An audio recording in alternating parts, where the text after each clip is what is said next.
Kumusta si Fatima? Tulog na kanina pa. Good.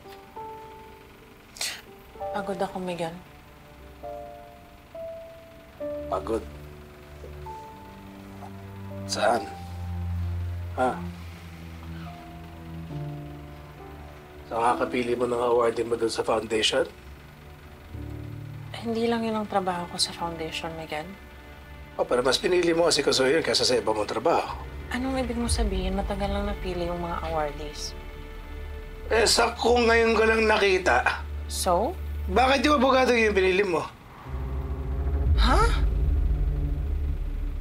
Sagutin mo tanong ko. Bakit siya? Bakit hindi? Bakit hindi ako? Bakit ikaw?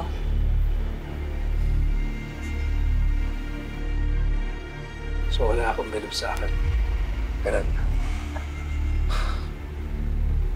Patunayan mo munang karapat-dapat kang manalo ng award. Ano ba, Mercy ha? Hanggang kailan ba to? Hanggang kailan ka gaganda sa akin, ha? Kaya mo ba ako mapapatawad kasi parang araw-araw mo na ako pinarurusahan eh.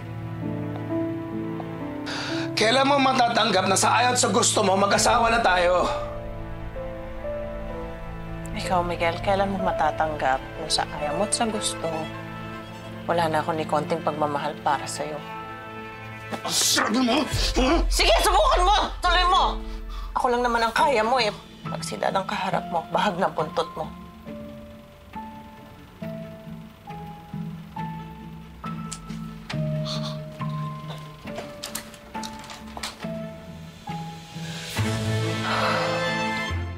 Carlo J. Caparas, Lumuhod Ka sa Lupa.